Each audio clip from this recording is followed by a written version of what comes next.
I do, and I love it. I normally do one of the big, like, full Windsor ones. Nah, I always do Just because it doesn't go anywhere. I do a half Windsor.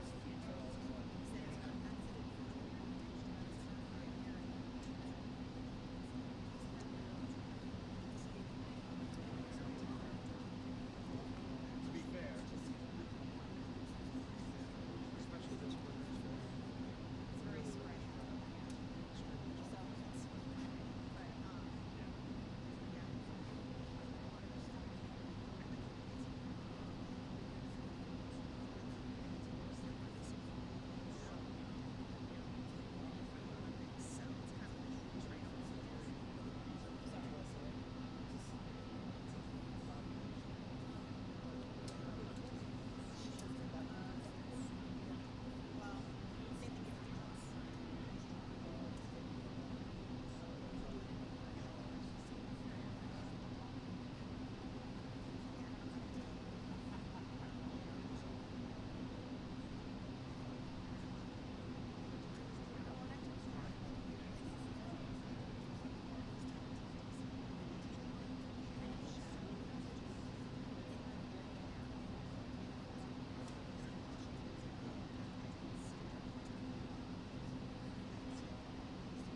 but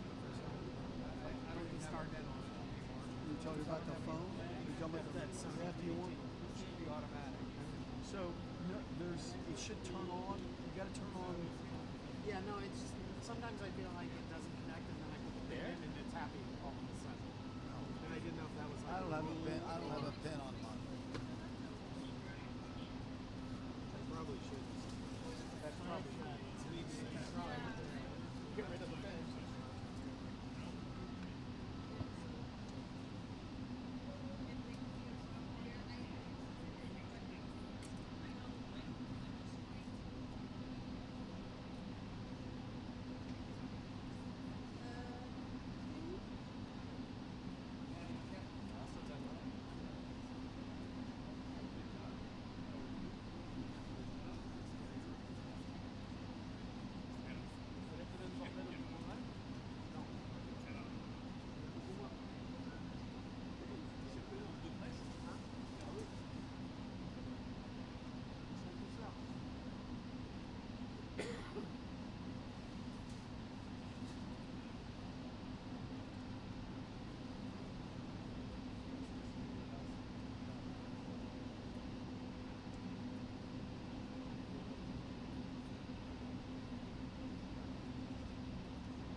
That's all said. It's just sometimes it. I just noticed sometimes it gets happy when I enter the pin. You know, the gremlins are happy. The little mice that are running around and they're making.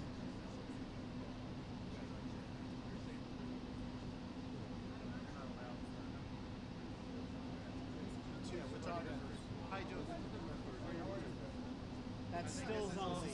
That's stills only. There's never any video there. I like saying that authoritatively. You like that? You've been here? You like that? Yeah.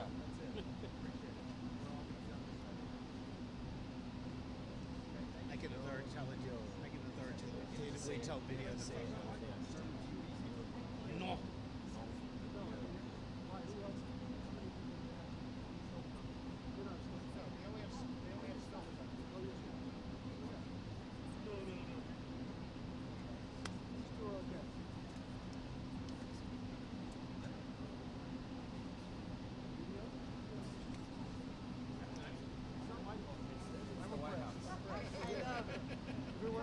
But they asked Doug like he works here.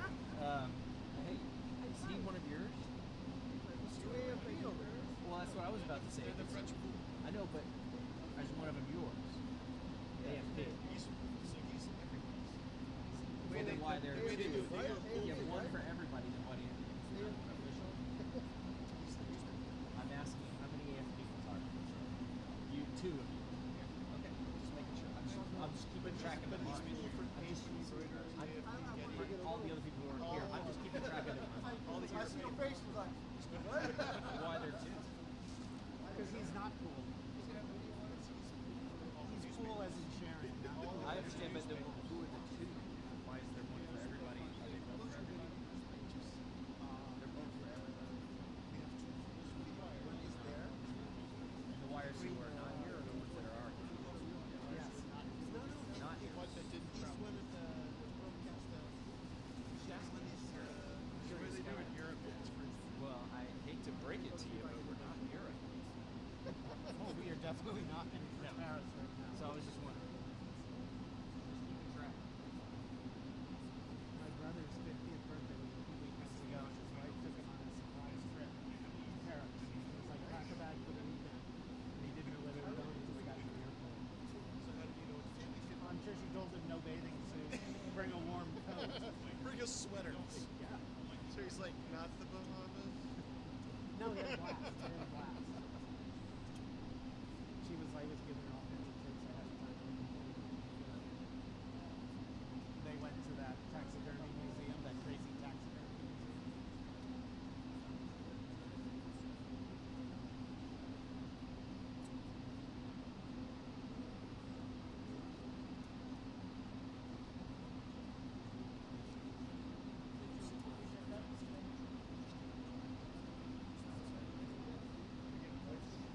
As long as he doesn't block Dan, 'cause you know what happens when you block Dan. All right. As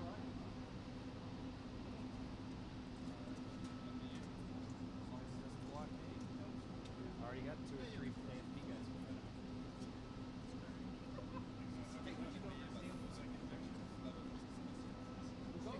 Celui-là Juste monsieur.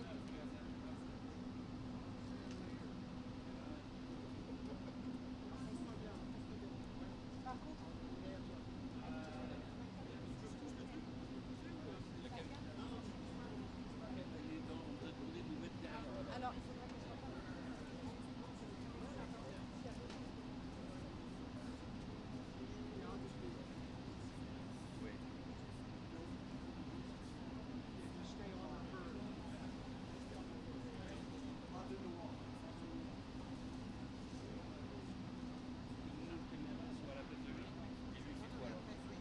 veux changer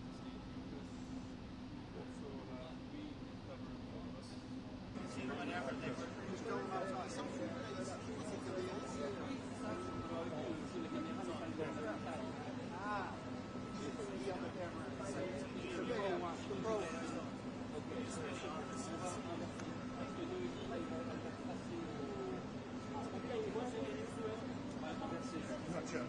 I did. It's a previous time. It's only been a month, but I'm not.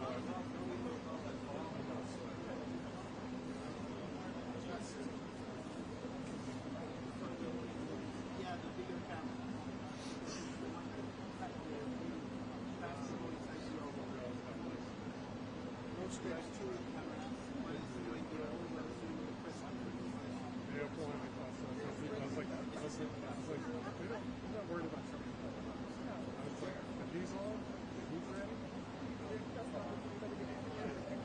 or they're full throttle mode. They're like, sit down or anything. They can all, it's like, I guess they can sit down. Yes. I was like, there's no instructions, there's no waiting on the callback.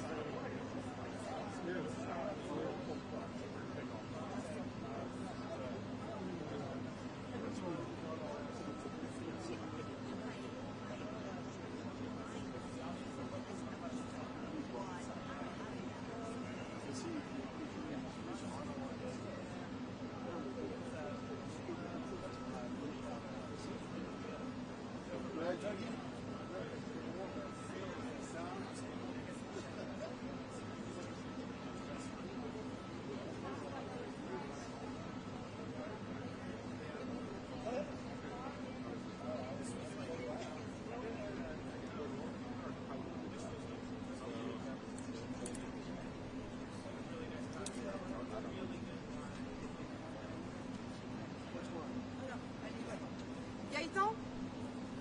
You Gaëtan? Gaëtan?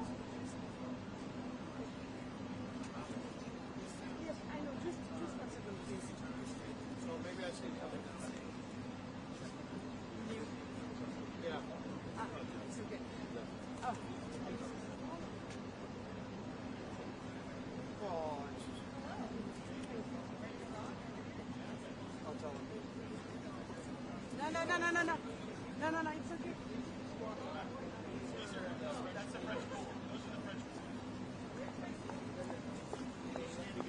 It's going over. Yes. Okay.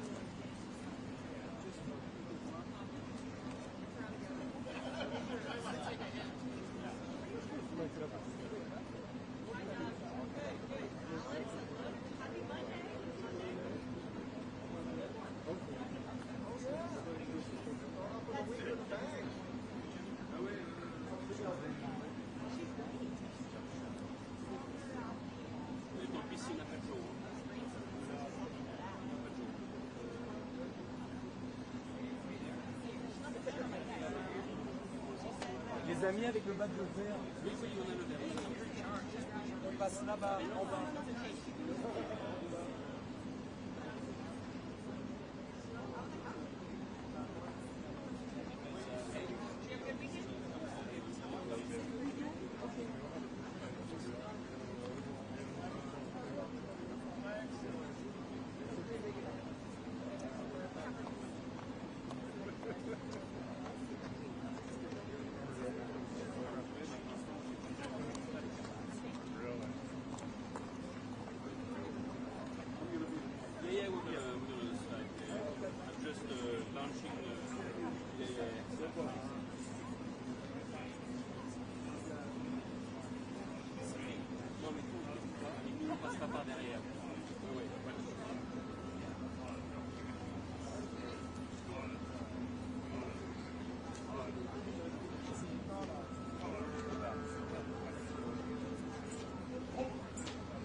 Ready?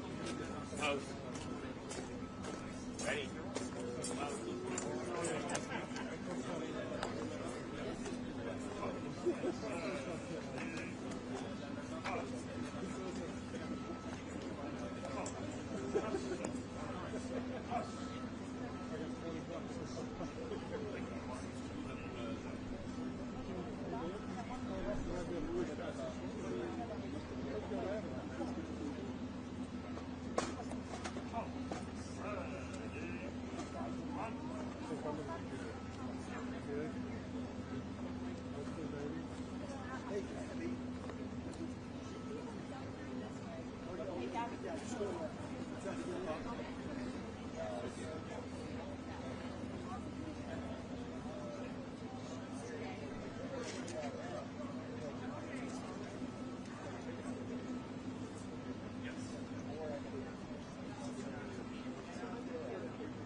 Hey, Micah.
Gate is open.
President Trump, do you have a message for Pope Francis, sir, who's still in the hospital? Do you have a message for Pope Francis, sir?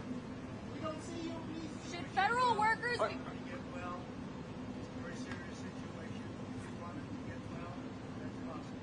President Macron, do you have something to say to the Pope, who's in the hospital? I hear you. Pope? Oh, yes, no. We do think about the Holy Pope and we wish him a recovery and a prompt recovery. Thank you. Should federal workers be listening to their agencies or Elon Musk, sir?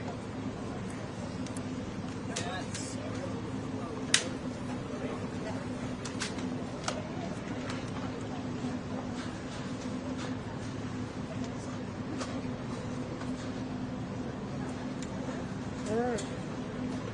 Thank you, buddy. All good. Thank goodness that flag went straight back. Thank you. As soon as he pulled the flag back, it was good. I got him more.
Thank you very much. We very much appreciate the attention.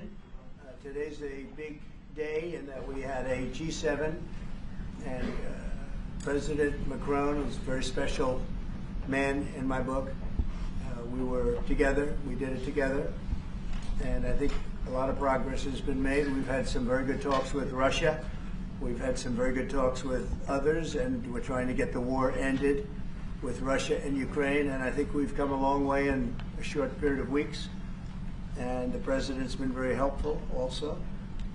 And we're also talking about trade, various trade deals that we will be doing with France, and we'll be discussing a little bit further. Then we'll have a press conference later on. You can ask some questions. We'll be having a press conference in a little while. We're going to have lunch with the entire French staff, and we look forward to it. And again, the relationship's been very special with France and very special with this gentleman on my right. And we look forward to keeping that going for a long period of time. Thank you very much. Thank you. Thank you, Mr. President. Thank you. Thank you. No, thank you. I want to thank Mr. President for his hospitality. We had a good discussion this morning for the G7 here. And for the third year of this war in Ukraine, and I think our common objective clearly is to build peace, and a solid and long-standing peace. And this is what we will discuss, obviously, because I have great respect for bravery and the resistance of Ukrainian people, and we do share the objective of peace, but we are very aware of the necessity to have guarantees and solid peace in order to stabilize the situation. I'm here as a friend because through centuries we've been friends, and we are personal friends, like you mentioned it, because we work very well together. And I think the US and France always stands on the same side, the right side, I would say, of history. Mm-hmm.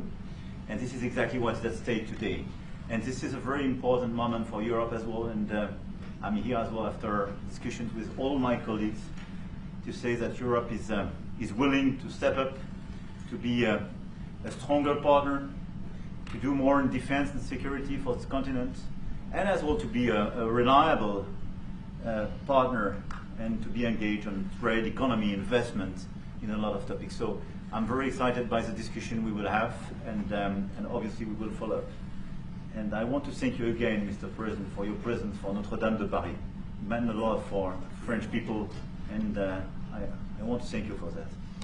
That's the cathedral, and they've done a fantastic job. The president's done a great job in bringing it back. That was a terrible thing, like, what, 5 years ago? Yeah. Watching that burn was a very horrible sight, and you've done a fantastic job in bringing it back, so I congratulate you. Thank you for being here. Thank you very much. Anybody want to ask a question or two? Is that a foolish question? Reached an agreement with the Ukrainians on the critical minerals deal. It looks like we're getting very close. The deal's being worked on, and we're, I think, getting very close to getting an agreement where we get our money back over a period of time. But it also gives us something where I think it's very beneficial to their economy, to them as a country. But, you know, we're in for $350 billion. How we got there, I don't know, but that's a lot of money, a lot of money invested, and we had nothing to show for it. And it was the Biden administration's fault. The Europeans are in for about $100 billion, and they do it as in the form of a loan. And the Europeans have been great on this issue. They understood it wasn't fair, and we were able to work something out. But with the Ukrainians, I think I can say that we're very close. Scott's around here someplace, and I think we can say that we're very, hi Scott, I think we're very close. Do you have something to say about that, Scott? We are very close. Good. 1 yard line. All right, good. Mr. President, security guarantee for Ukraine? What? Would a minerals deal include a security guarantee for Ukraine? Well, it'll be, Europe is going to make sure that nothing happens. I don't think it's going to be much of a problem. I think once we settle, there's going to be no more war in Ukraine, and you're not going to have it. It's not going to be a very big problem. That's going to be the least of it. Okay, so I hear from the Greek media reporting that the U.S. has agreed to shut down a military base in Greece that's been a logistical hub for NATO. That who shut down? That the U.S. has agreed to shut it down at the request of Turkey and Russia. Is that all true? Marco, do you have anything to say? Well, sure, that's a no. That's a no. Mr. President, Is it a no? It's a no, sir. It's not a correct story. Thank you. Mr. President, how do you react to people in Europe who say that you are abandoning Ukraine and that you are going to sacrifice the security of Ukraine by making a deal with Vladimir Putin? Now we're helping Ukraine like nobody's ever helped Ukraine before. And I can say this, if I didn't become president, Ukraine would right now still be at a level where there would be no even thinking about a peace. And it was, it's a sad thing that this happened. This would have never happened, this war, if I were president. Zero chance. And it has happened. So my function is to get you out of the war, get them out of the war, let them live. It's a bloody war, it's a horrible war. Thousands of people are being killed a week. And I would say Russia, maybe 700,000 people. I think Ukraine probably a similar number. And that's not talking about the towns and the cities that have been blown up. That's talking about soldiers. This has been a horrible, bloody mess. And we're going to get it solved. We got to get it solved. And you know, we're not talking about America's soldiers. Soldiers from this country. We're talking about Russia and Ukraine. But on a humanitarian basis, we have to get this very, very bloody, savage problem solved. And I will say this also, it could lead to World War III if it's not solved. You know, there'll be a point at which it's not going to stop at those two countries. Already there's such involvement from other countries. And it could really lead to a very big war, World War III. And we're not going to let that happen either.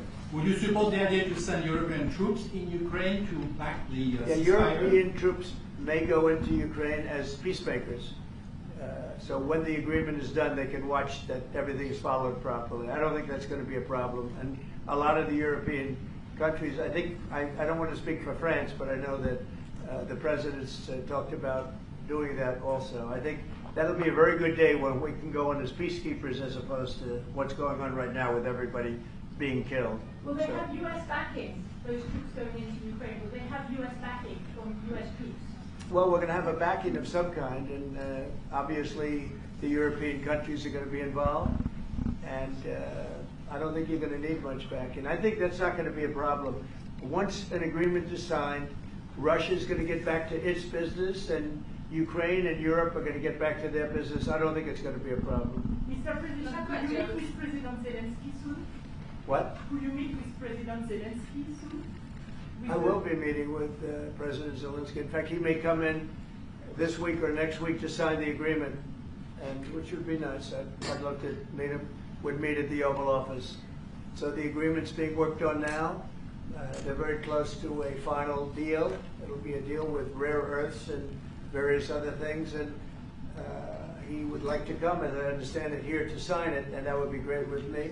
I think they then have to get it approved by their council or whoever might approve it, but I'm sure that will happen.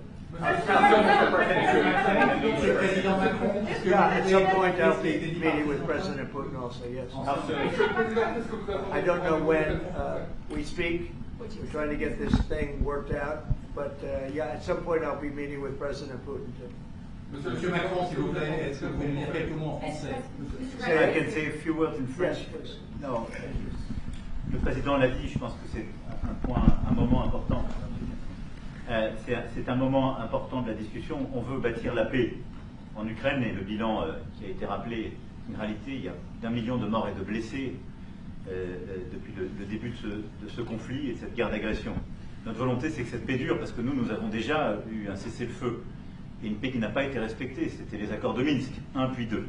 Et donc le corps de cette discussion, c'est de s'assurer d'abord qu'il y ait un cessez-le-feu, ensuite que les Ukrainiens soient impliqués. Je pense que ce que vient de dire un instant le président Trump est très important, c'est-à-dire qu'il va rencontrer rapidement le président Zelensky pour signer cet accord sur les minerais critiques et les terres rares, et que c'est aussi un moyen d'avoir une implication américaine forte. Les Européens sont prêts à prendre leur charge sous des formes diverses de soutien à l'armée ukrainienne, de présence, y compris pour pour s'assurer que la paix soit durable.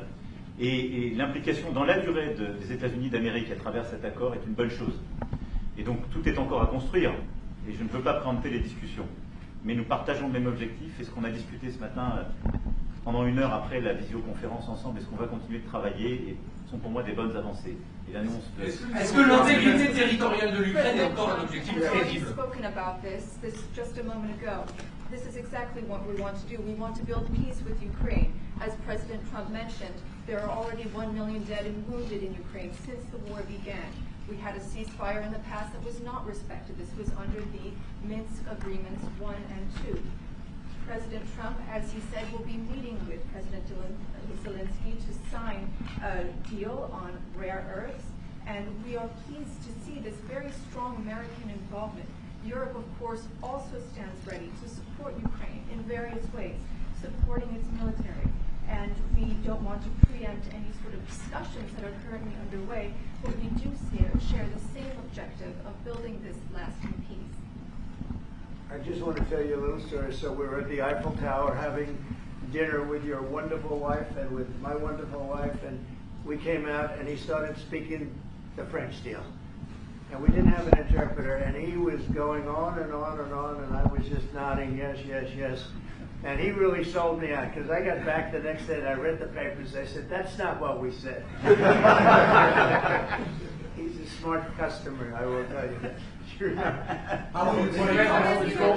Exactly what we agreed. Mr. President, you called Zelensky a dictator. Would you use the same words regarding Putin?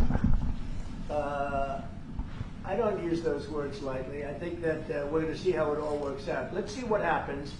I think we have a chance of a really good settlement between various countries. And, you know, you're talking about Europe, and you're talking about Ukraine as part of that whole situation. The other side has a lot of support also. So let's see how it all works out. It might work out. Look, you can never make up lives. The one thing you can make up the money, but you can't make up the lives.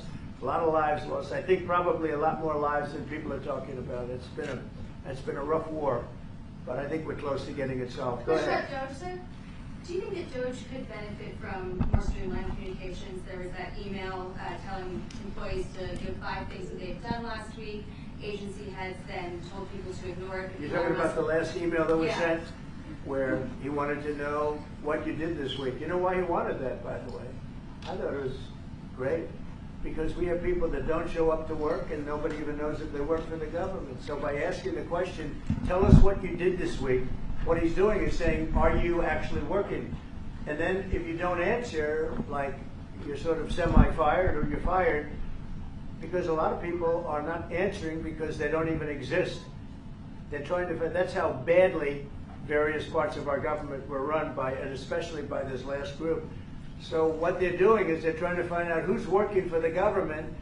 Are we paying other people that aren't working? And, you know, where is all this? Where's the money going? We have found hundreds of billions of dollars of fraud so far, and we've just started.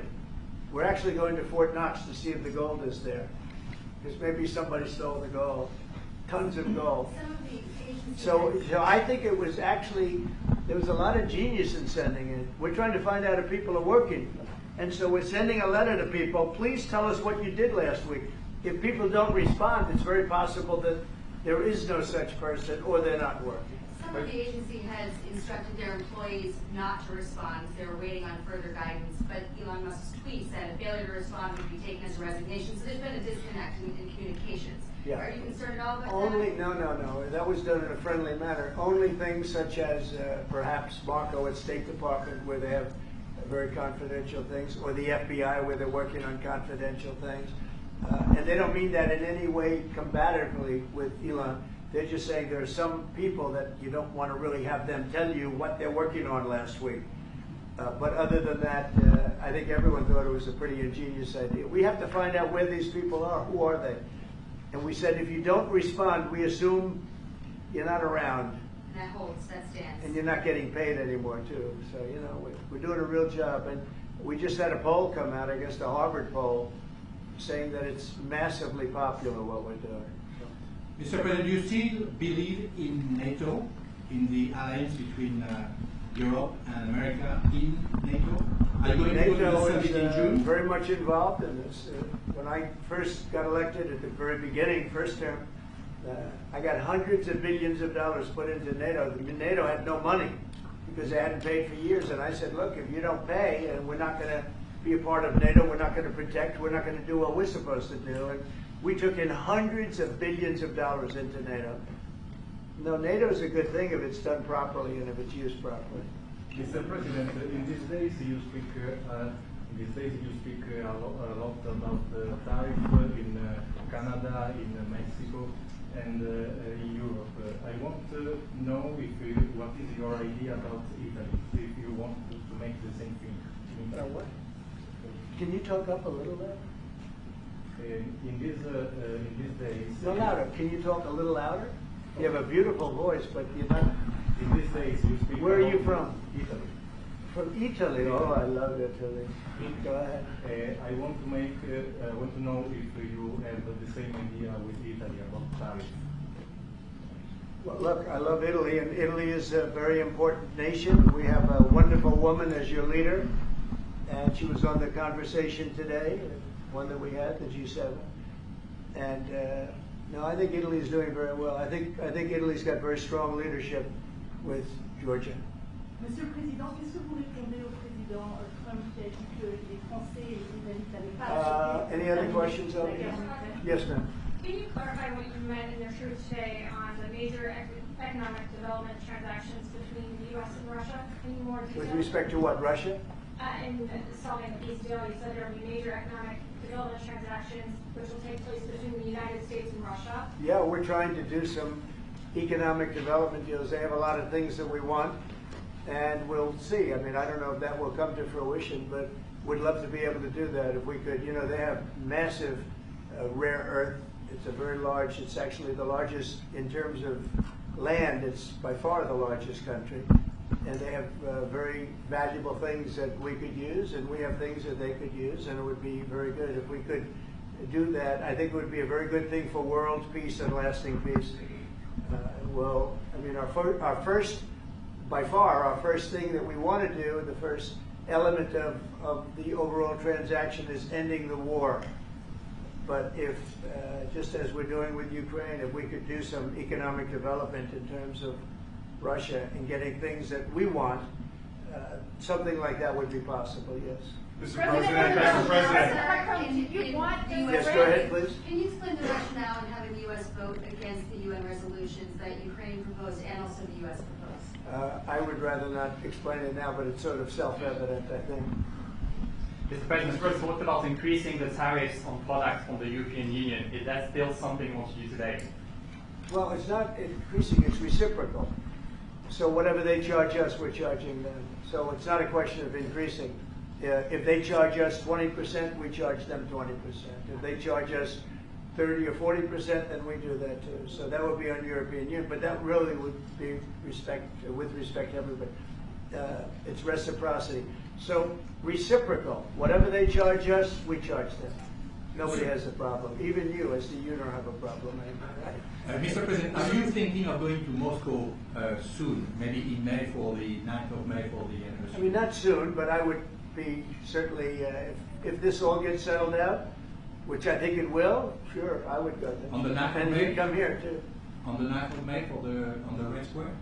I don't know the 9th of May, no. I think that's pretty soon. But no, at the appropriate time I would go to Moscow. When do you think the war will end? I think the war could end soon. How soon? Within weeks. Weeks? Yeah. At what price for Ukraine? Do you think so? I'd like to ask you that. I think we could end it within weeks if we're smart. If we're not smart, it'll keep going and we'll keep losing young, beautiful people that shouldn't be dying. And we don't want that. And remember what I said, this could escalate into a third world war. And we don't want that either. Mr. President, your envoy Steve Witkoff suggested a temporary ceasefire in the conflict, but the Russian government has denied that out of hand. Do you worry that they're not dealing in good faith? No, I think they, at some point, will agree to that. I think they probably wanted to. And I think once you have a ceasefire, it's going to end because they're not going from a ceasefire back to war. I think people have had their foe. I'm just glad I was able to help because there was no communication with Russia until I came along. Biden didn't communicate. He couldn't communicate with his own child. So Biden didn't communicate. He couldn't. It was terrible. He hadn't spoken to Putin in 3 years. You're trying to end the war. People are being killed. Every week, thousands of people are being killed. Soldiers, in this case, mostly. Also towns, you know, as missiles go in and back and forth. No, it's a shame. This should have never happened. This is a very sad, this is going to go down in the history books. This is a very sad moment because that should have been stopped. That should have never started. And if it did start, it should have stopped the first week, not 3 years later. Okay? Je vais répondre sur Olombi. Juste, je pense que plusieurs questions de votre collègue qui ont été posées en français et qui rejoignent les questions posées par les collègues américains. D'abord, cette discussion est utile et construire la paix est une nécessité. La deuxième chose, c'est qu'il y a aujourd'hui une capacité de dissuasion qui est restaurée et que c'est ce que veut dire le président Trump quand il dit qu'il n'y aura plus de problème. Je pense que la force du réengagement américain aujourd'hui, c'est en quelque sorte l'incertitude aussi pour le président Poutine. Et donc il y a une capacité de dissuasion qui est là, qui permet de sceller d'abord sans doute une trêve, la capacité à vérifier que cette trêve est respectée, et ensuite un accord de paix qui permettra de reconstruire l'Ukraine, mais de lui apporter aussi les garanties de sécurité. Dans le cadre de ces garanties de sécurité, nous pensons que nous avons notre rôle à jouer. Et donc, on verra à ce moment-là de la discussion, je ne veux pas la préempter, ce qui est nécessaire pour que l'Ukraine puisse rester un pays souverain. Et d'ailleurs, dans les discussions entre l'Ukraine et les États-Unis d'Amérique, il y a cette question d'une souveraineté ukrainienne qui est respectée.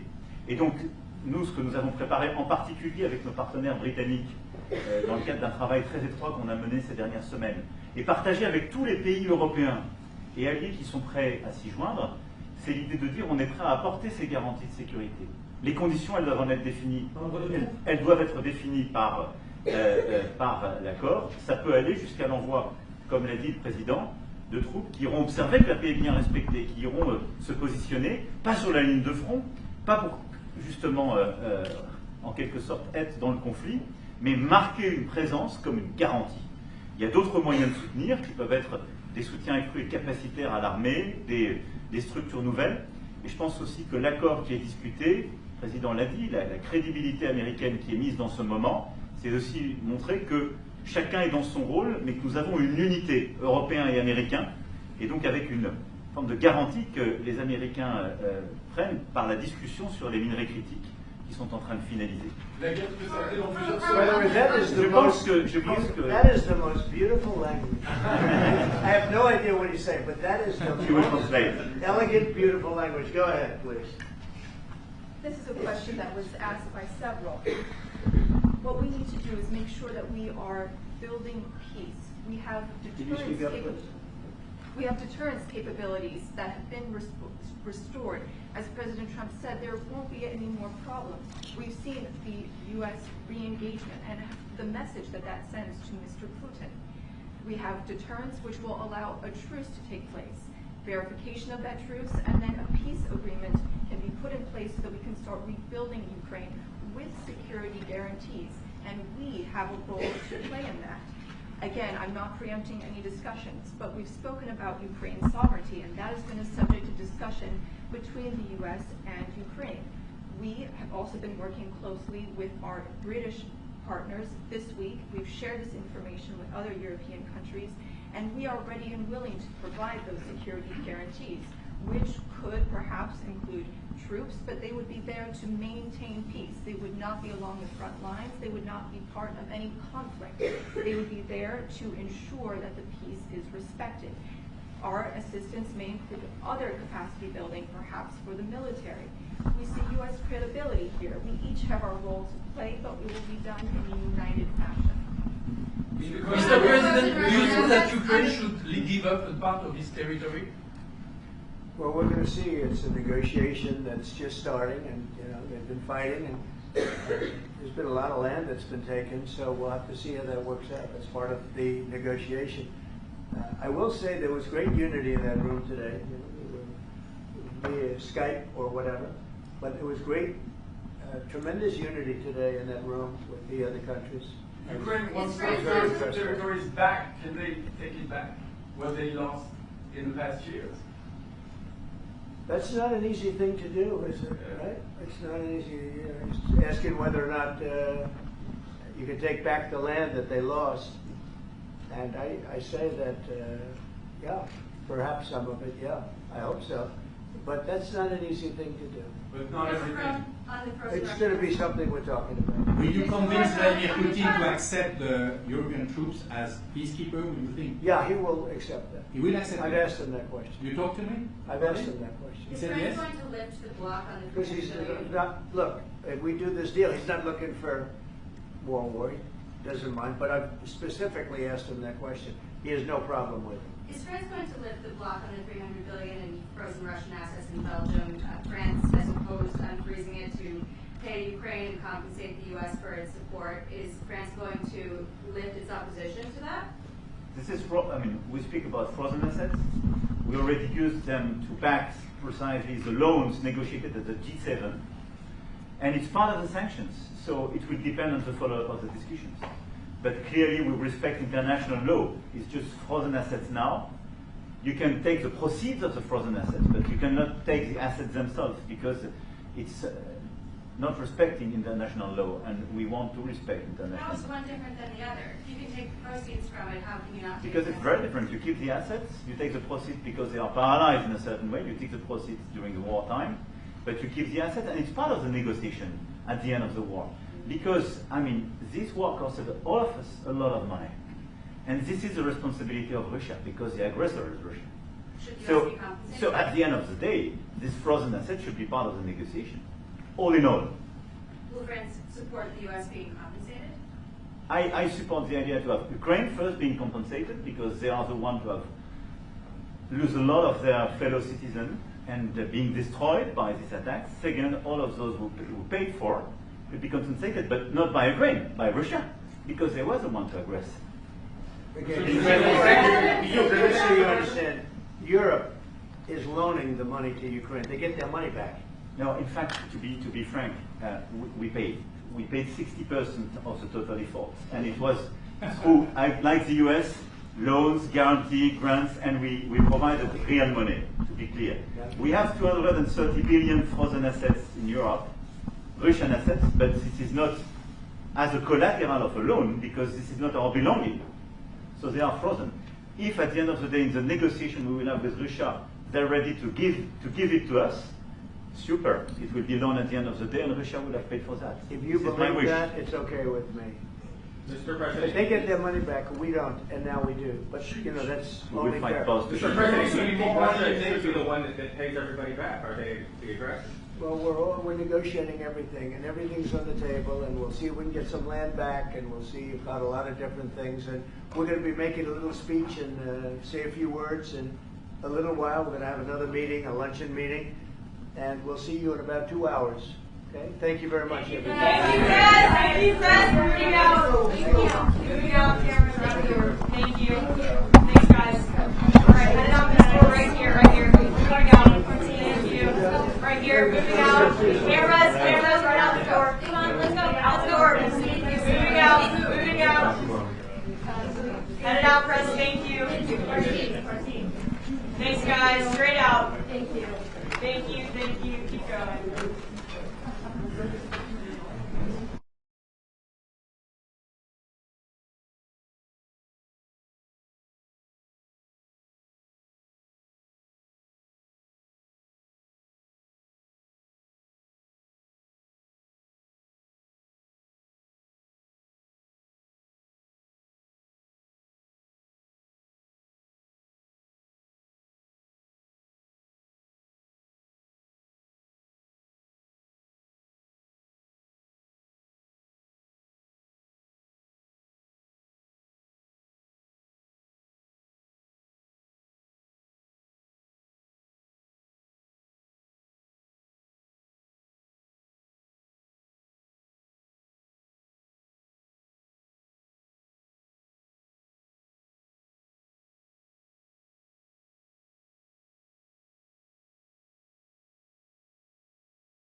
Ladies and gentlemen, the President of the United States and the President of the French Republic.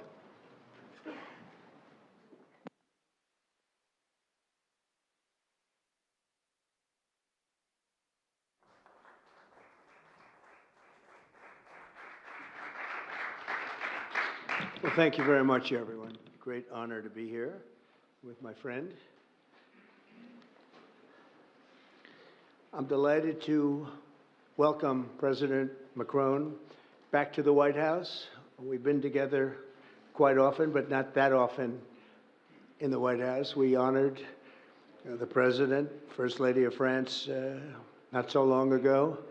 There was a beautiful evening, and we will not soon forget it. It was a beautiful day and evening, and many fond memories. I also want to thank Emmanuel for hosting me in Paris last December after a historic election win to witness the reopening of the spectacular Notre Dame Cathedral, where you did an outstanding job in bringing it back together. That was a sad day watching that burn, and 5 years later you had it up, and it was they say more beautiful than it was before, so I think that's a great achievement. That was not easy.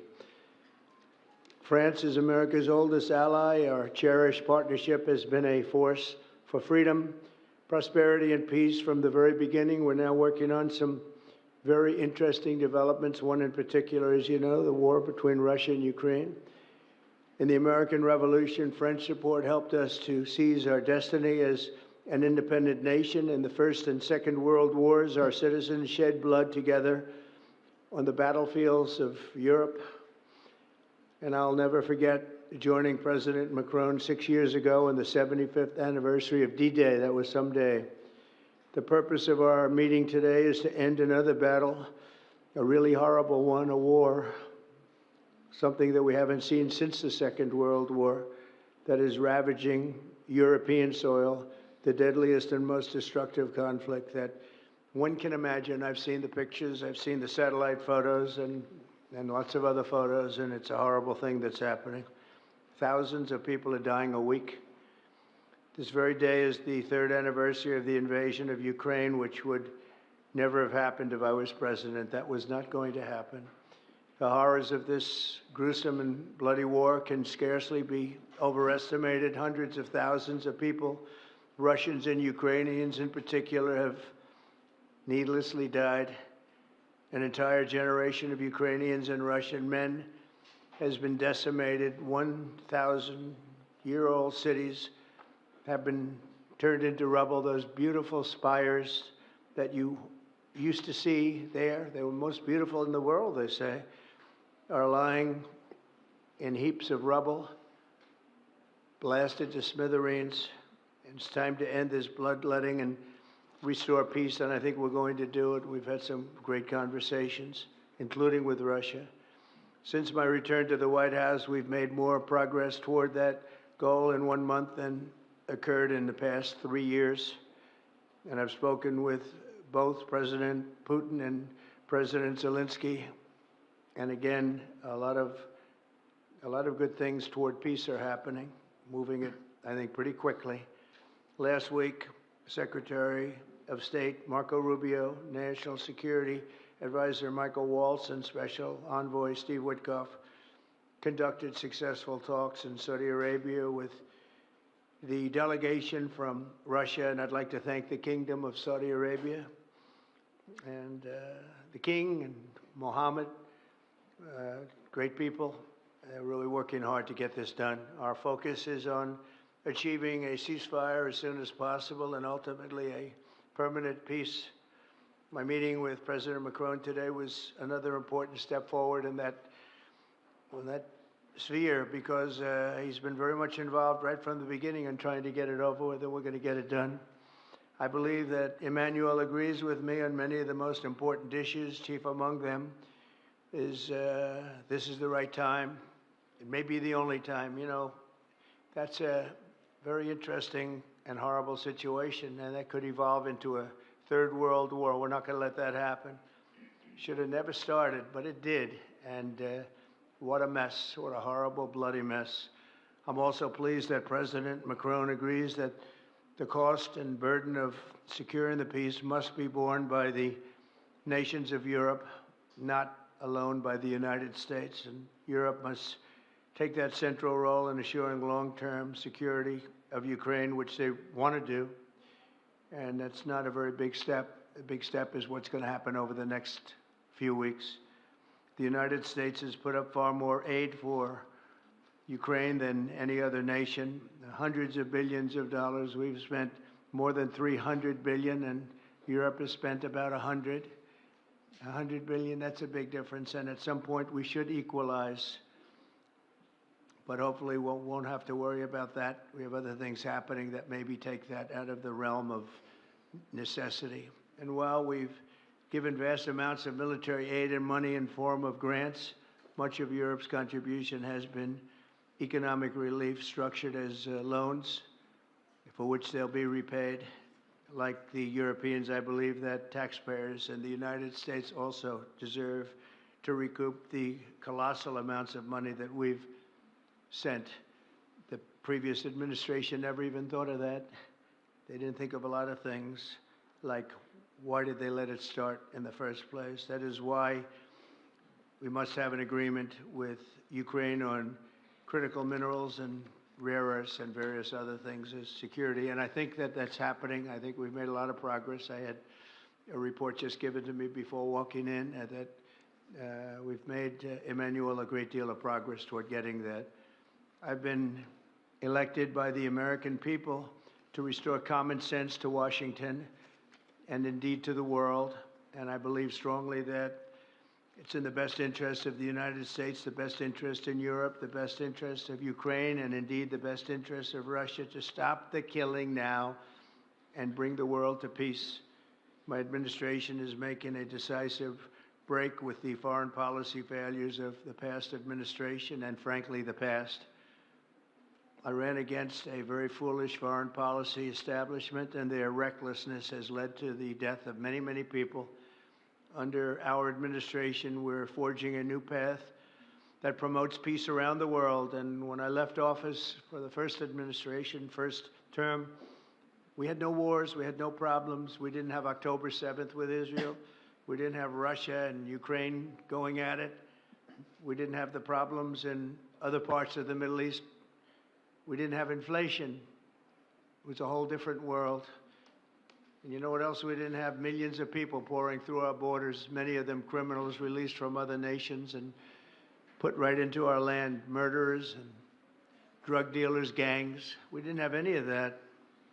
It's a different time, but now we have it and we're fixing it. We'll fix it all up. We'll get it done as quickly as possible. And we've made a great deal of progress. People are saying it was the best month for a president in our country's history. I hope that's right, but I feel it's right. We've done a lot of things in a very short period of time, 4 weeks. As I've said before, it's my hope that my greatest legacy, however, will be as a peacemaker and a unifier. I want to bring peace, not war. I thank President Macron for joining us today in this urgent work we're doing. And we have some wonderful people up front right here that have worked so hard. Steve Witkoff, thank you very much. And Michael Waltz, thank you. Scott, thank you very much. And JD, thank you. They've really done a job. They worked very hard. It's a real passion to get this war ended.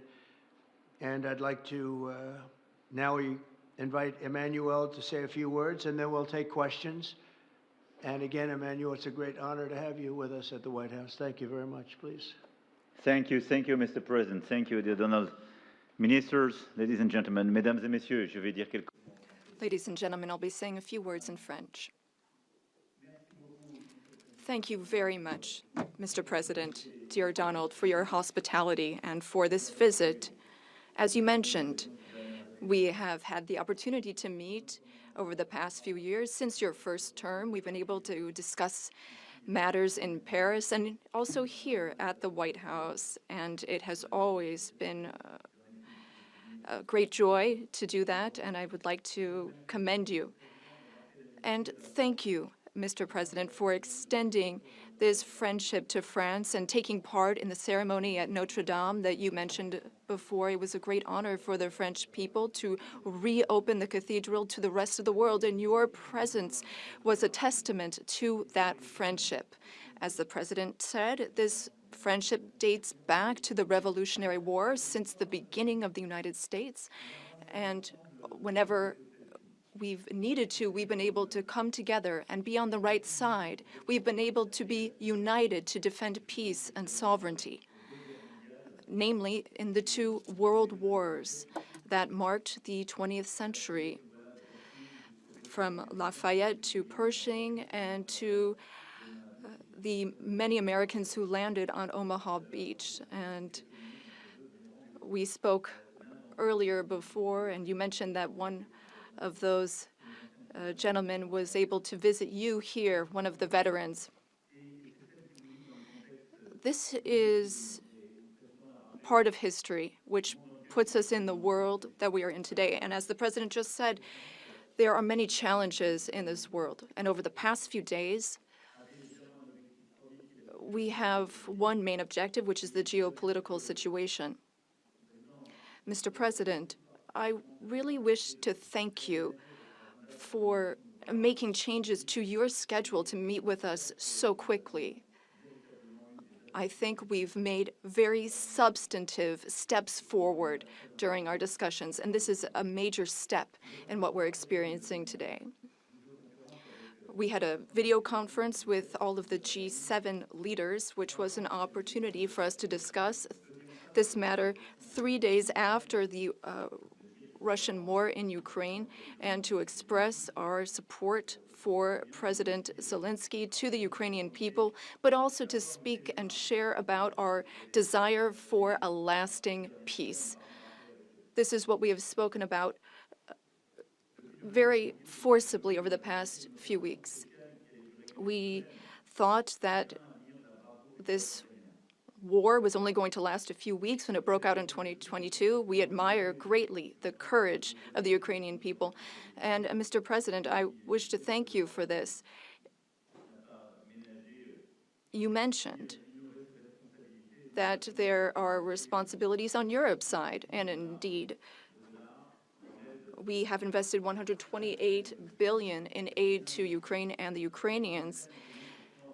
Ukraine has been able to hold the front of our collective security. It's fought over these past few years for its independence and for its sovereignty, but also for our collective security, because I think that no one in this room wants to live in a world where it's the law of the strongest and international borders can be violated from one day to the next by anyone. Over the past few hours, and as you mentioned this, Mr. President, we've been able to see a few things take shape. First of all, allow me to commend you on your decision to work with President Zelensky and to conclude this agreement that's so important for the U.S. and Ukraine on rare earths, critical minerals, but also having substantive conversations with President Zelensky during this key phase of achieving this deal, which is a major commitment to Ukraine's sovereignty, and I think that's very commendable. We also have a shared desire to build peace. We will have this responsibility. This is 10 years after the war started in Crimea, and then we saw the events in the Donbas region and along the northern part of the country. We want to save lives. We want to bring prisoners back and bring back families and children, because there's also humanitarian tragedy affecting the Ukrainian people. We had lengthy discussions with the president, and we spoke about our desire to bring an end to conflicts, to have a truce that is measurable, verifiable, and that enables negotiation of a lasting peace, where we will discuss not only Ukraine's reconstruction, its territories, but also the security guarantees, meaning maintaining peace over the long term. As I said to the president, we've experienced peace accords that were only ceasefires without ensuring security guarantees, Minsk I and II. And we want to make sure this doesn't happen again. And I know that the President has expressed the desire to be a player for peace in the region. I've spoken with some 30 European leaders and allies in recent days. We want to bring together these allies, and share the same vision. This peace must not mean a surrender of Ukraine. It must not mean a ceasefire without guarantees. This peace must allow for Ukrainian sovereignty and allow Ukraine to negotiate with other stakeholders regarding the issues it affects. But it is also a country in which we need to shoulder our responsibilities so that we ensure security and stability for Ukraine and for the entire region. And for us Europeans, this is an existential issue. We also spoke about these issues at length with the President. We've worked with President Zelensky and gotten to some of the details of the various phases of the negotiation. And we've also been able to speak about some of this work with our British partners to talk about deployments of peace forces on Ukrainian soil, which are part of these security guarantees. Other countries are ready to join in this effort. Solidarity and support from the U.S. will be crucial to this, and I thank you, Mr. President, for beginning to work with us on this issue and the agreement that you are preparing to sign with Ukraine and with all of these discussions we've had are very solid guarantees that we are understood and that we have the same wish, peace as soon as possible, lasting, solid peace for everyone. And the renewal of an international situation where we are all able to shoulder our responsibilities, Europeans shouldering their responsibilities alongside their American allies who will shoulder their own responsibilities. I also wanted to be very clear, Mr. President, about Europe's commitment. We have committed to building a lasting peace. As Europeans, we have committed to being stakeholders in these security guarantees. And we are also well aware that Europeans need to do more for security in Europe, for defense in Europe, and to more fairly share the security burden that your country's been carrying for so many years. Mr. President, you know how much friendship I show towards you and I have towards you since your first term. Europe is very clear-eyed about this. We know what we need to do as Europeans, given the threats surrounding us and the responsibilities that we must shoulder. We spoke about the Versailles Agenda, which allowed the Europeans to take a historic step and increase their investments. Europeans are ready to do even more and to go even farther. And several leaders said that to me before I came here to meet you. Mr. President, dear Donald, you spoke about this peace through strength. We fully share that because we must recognize the sacrifices made by the Ukrainian people and what we owe to them. The President and I also spoke about economic matters and our desire to see more prosperity in the United States and in Europe. We had discussions which will be carried on by our teams, our ministers and secretaries, to flesh out some of those ideas. But the idea is to have fair competition and no bias within competition between our industries. Now, the American and European economies are extremely intertwined. Some 1.5 billion in trade, trillion rather, in goods and services, and I know you've spoken about wanting to look at the balance of payments. We also have a trade deficit, and I know that we need to look not only at goods, but also digital items and goods which you export. And we want to make a sincere commitment towards fair competition where we have smooth trade and more investments. You already invest a great deal in France, And France is the fifth largest investor in the United States. And I would like to recognize here all of the American investors who announced investments, some $120 billion that were announced at the AI summit.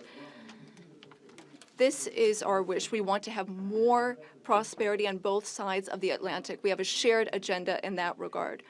We also spoke about the Middle East, among other subjects. And here again, we have the same desire. We don't want to see Iran obtain nuclear weapons. We don't want,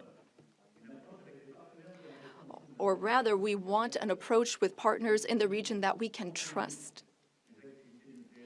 Given Iran's nuclear activities, we want to limit its ballistic capabilities and avoid any type of regional destabilization. With respect to Syria and Iraq, we also share the same desire. We don't want to see Islamic terrorist groups resume any of their activities, because for some time our armies have very bravely been engaged in the Gulf, as you have led, and contributions have been significant and helped stability in the region. And I say this with great sincerity. France was affected by a terrorist attack in 2015, which was linked to the terrorist activity in Syria. And we are in that region at your side to work for more security. Ladies and gentlemen, we had extremely productive discussions this morning during the conference, and we spoke with our ministers and counselors and advisors. And I wish to say, after speaking with President Trump, I fully believe that there is a path forward. We share the same beliefs. We know what work needs to be done, and in the weeks to come, we will work on that. Our teams will come together in various formats to make sure that we have this solid, lasting peace with great strength. Mr. President, thank you so much for welcoming me here today. Thank you so much for these productive discussions and for your commitment. Thank you, dear Donald. Thank you, Emmanuel. Thank you very much. Okay, thank you very much. Brian, would you like to ask a question? Go ahead. President, welcome, President Trump. I just want to touch upon real quickly the Harvard poll that came out that had, thank you very much, the Harvard poll that came out had you up 9+ points, and all of your agenda that you ran on, you're accomplishing that. You got the support of the American people, including stopping the war in Ukraine. If you can comment on the latest Harvard poll, I'd appreciate that. Well, I was honored by it. It was a big poll, and it's usually a poll that leans on the other side of things, the other side of the world, so to speak. But the Harvard poll is a respected poll, and it has us not only leading, but leading by a lot, and leading on every single issue that we've talked about. And as I said, we've become the party of common sense, and I think that's a very important element now, common sense, because what's happening in the world and even in this country, some of the things that took place, many of them are now canceled, and the rest are being canceled as we speak. But we've moved very rapidly and I think very effectively. So I was honored by that poll. Thank you very much. Appreciate it. Go ahead, please, go ahead. Mr. President, you said before that you would like to see Russia. Yes, go ahead.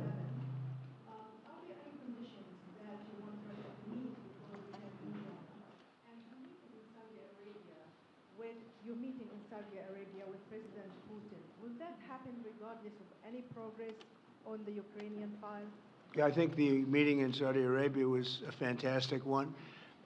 We met with the Crown Prince, who's a fantastic young guy. He's young, but with great imagination and tremendously respected all over the world. And he goes right to the king, and the king is incredible.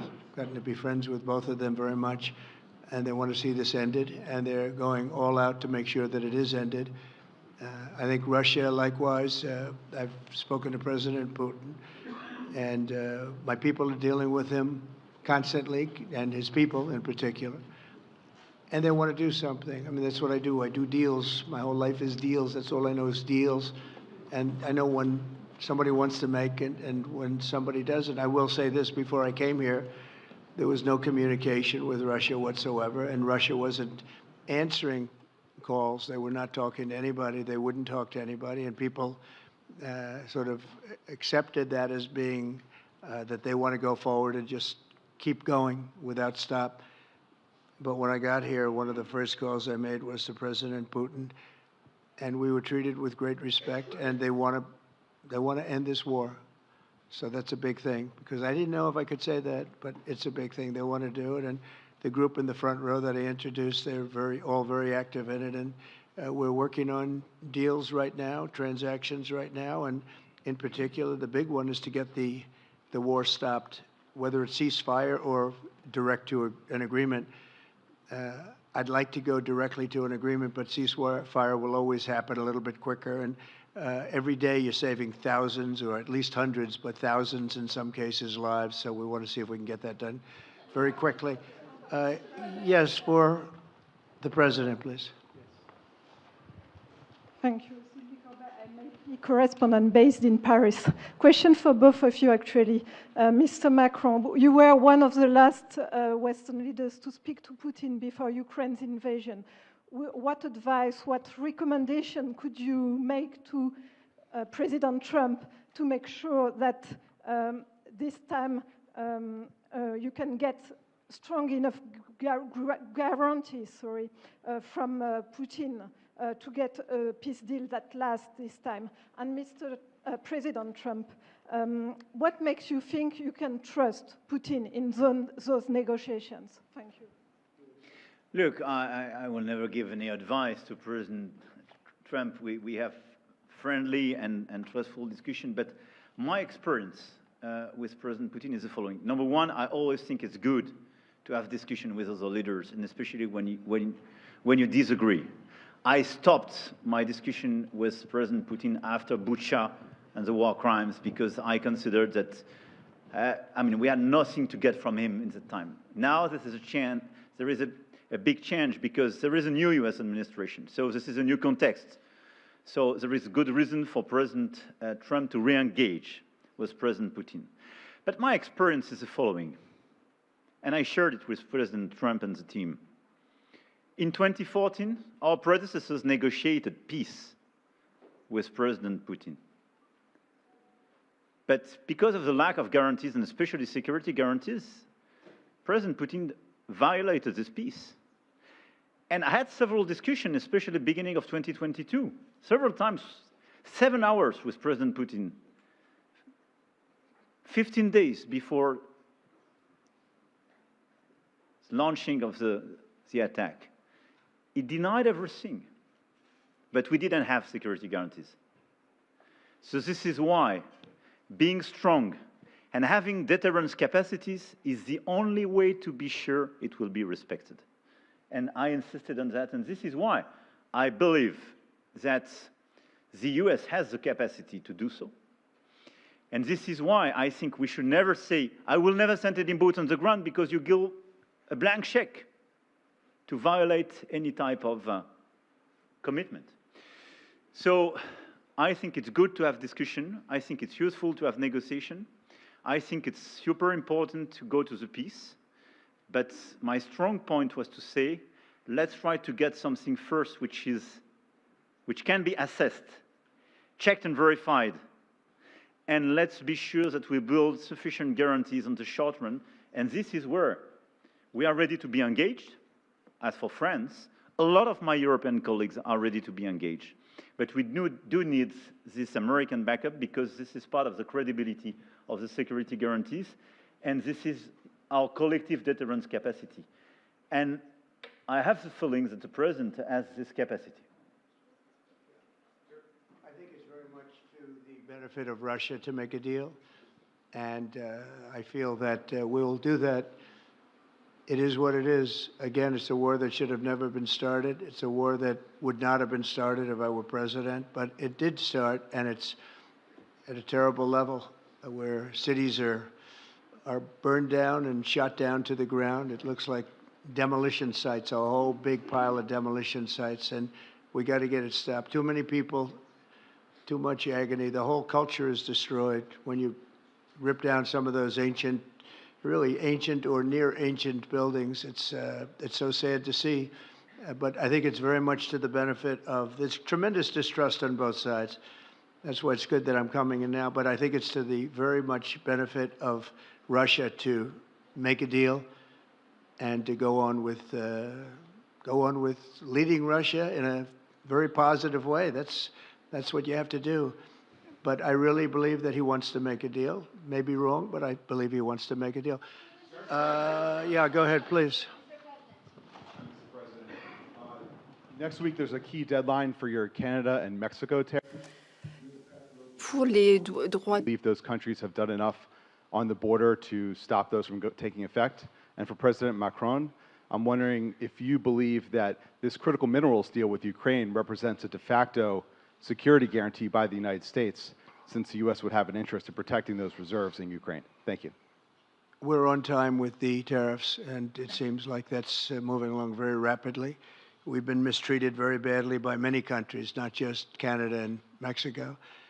We've been taken advantage of. We were led by, in some cases, fools, because anybody that would sign documents like they signed, where they were able to take advantage of the American people, like has happened over the last long period of time, except for a little 4-year period that took place 4 years ago.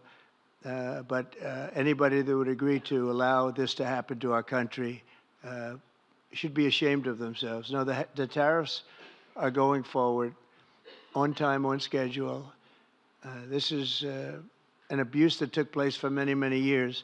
And I'm not even blaming the other countries that did this. I blame our leadership for allowing it to happen. I mean, you know, who can blame them if they made these great deals with the United States, took advantage of the United States on manufacturing, on just about everything. Every aspect that you could imagine they took advantage of. I look at some of these agreements, I'd read them at night, and I'd say, who would ever sign a thing like this?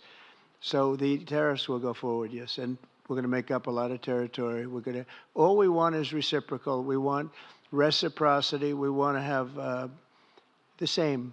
So if somebody charges us, we charge them. It's very simple, but it'll be very good for our country. Our country will be extremely liquid and rich again. Plus, we're doing other things, as you know. We're finding tremendous waste, fraud, and abuse at levels that nobody thought possible. You're seeing what's going on. And that was also part of the Harvard poll. Do you agree with what President Trump is doing with Elon and others that are looking for the waste, fraud, and abuse? And the numbers were staggering. It was like 70% to 2%. Everybody wants to find out. They don't like it. And, you know, the radical left or whoever it may be starts screaming about the Constitution, but it has nothing to do with the Constitution. It has to do with fairness to this country. It has to do with being ripped off. And when you read the things that all of these billions, and I mean many billions, hundreds of billions of dollars have been spent on, that's all you have to do is stand up here and read them. I could stand up all day and read the kind of things where we're spending all of this money. The good news is that when you think of how rich a nation we can be when we get rid of this, you know, sometimes you'll buy a company and you'll see it was really well run. They accounted for every penny. Well, not much you can do there. You got yourself a bad deal. This one is the exact opposite. Tremendous fraud, tremendous waste. And when you think of what it is, you know, Elon uses an expression, caring. If we had people that cared, just cared a little bit when they did contracts, when they negotiated with outside vendors on behalf of the United States. That's what I'm doing now. I'm negotiating for the people of the United States. So we're doing a great job of it. I will say we found it'll be hundreds of billions of dollars of waste and fraud and abuse. Thank you. Please. Look, I think this discussion is a very important one. First, because it's important for the US, and it will be a good occasion for a first very important meeting between President Trump and President Zelensky. Second, I think there is a lot of economic upside on both sides. And third, de facto, there is a recognition of Ukrainian sovereignty, a recognition of the Ukrainian interests, and this is de facto a very important alignment of interests. Now, the security guarantees will be negotiated in due time in a full-fledged package of a peace security.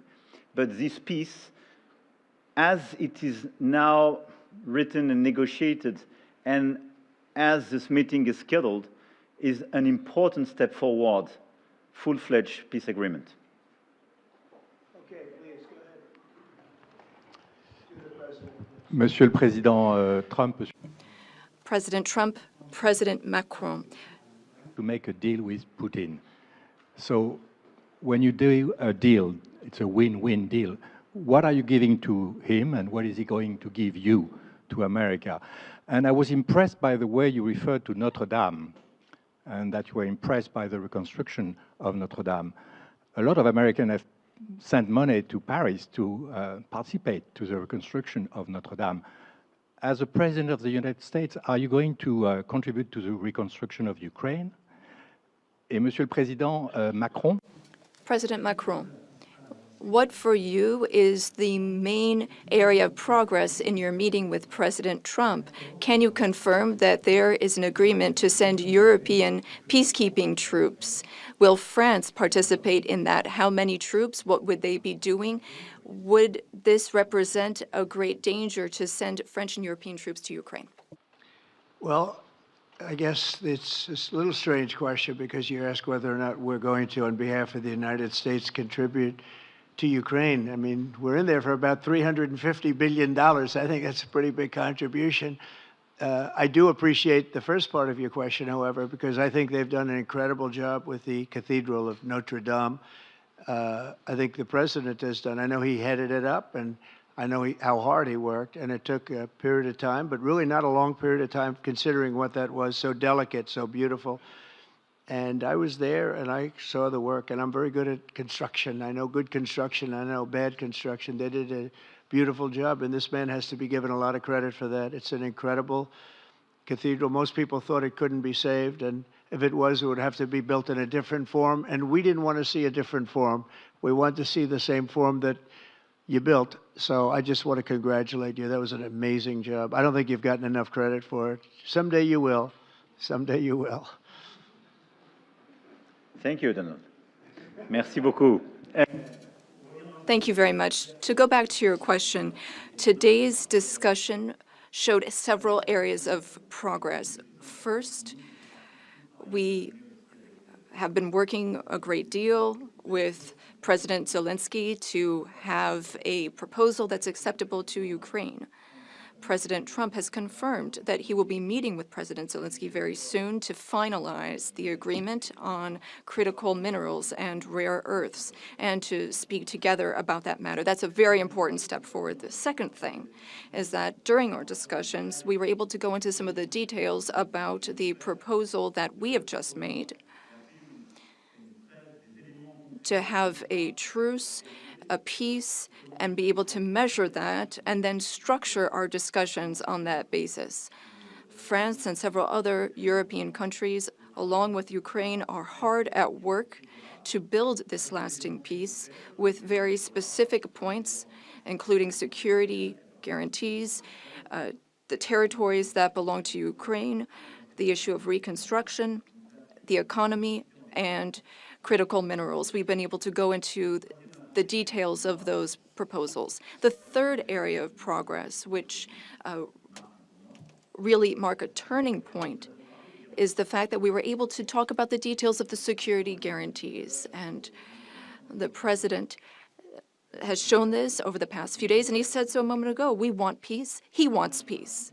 We want peace swiftly, but we don't want an agreement that is weak.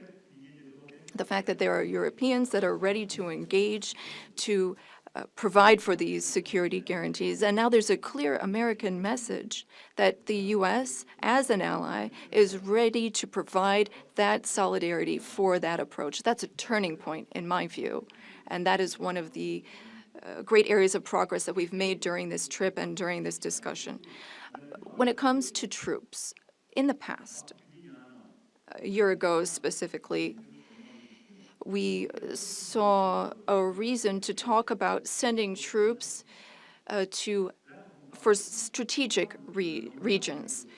Today, when we talk about troops, we're talking about sending them in after we've negotiated a lasting peace. And once we have that solid, lasting peace, that's part of an agreement signed by Ukraine, signed by Russia, and for which we will provide the guarantees, then at that point, And recently, France has worked with the UK to provide its contributions. We've worked on plans. We've worked with our militaries not to go to the front lines, not to go into occupied territories, but as a show of support to show that we have a negotiated peace signed by both sides, and that is a peace we will preserve. So these would be peaceful deployments of troops, not for combat. These would be deployments of an assurance force. They would be limited, but they show solidarity. I've also spoken with all of our allies, and there are European and non-European allies who are ready and willing to take part in that effort. Countries have helped Ukraine maintain its military capabilities in terms of the number of soldiers it has, equipment, whereas others have provided logistical support on the ground. The question is whether or in what form the U.S. will contribute, and during our discussions, and during the discussions with Russia, we've understood that this would be acceptable to Russia, and that's a very important area of progress. And that means that in this context, the Europeans will shoulder their part of the burden, their share of the burden. We have a strong alliance that we've built over the decades. We have our solidarity, and we have deterrence capacities. What does it mean? Would it be dangerous? If there is an agreement signed by Ukraine and Russia, thanks to the efforts of President Trump, and if we provide the guarantees and Russia violates the agreement, then it would be in conflict with everyone who is engaged in the peace process. And that is a change. That was something we did not see in the past. That's not what we saw in 2014. So that is the real change that we're marking. We have this deterrence capacity on the American side. We have the capacity for engagement on the European side, and that's something we're going to continue working on together. It's not dangerous, but it's credible. It's less dangerous than things that could happen in the long term. And I think this is what we need to do to ensure security. And I say this very clearly.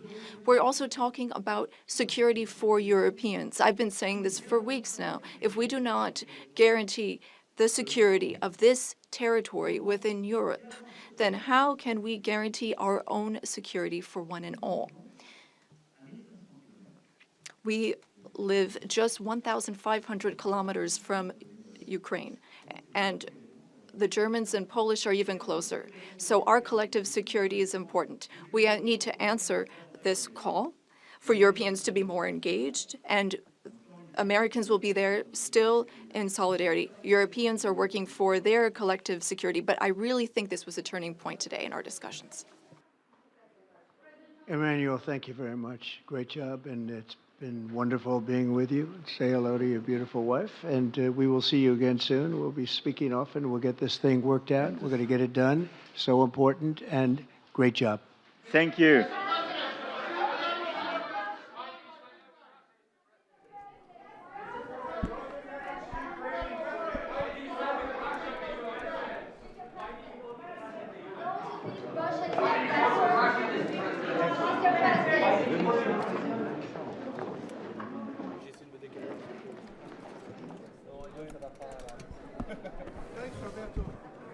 Yeah, no problem. I'll take care of it.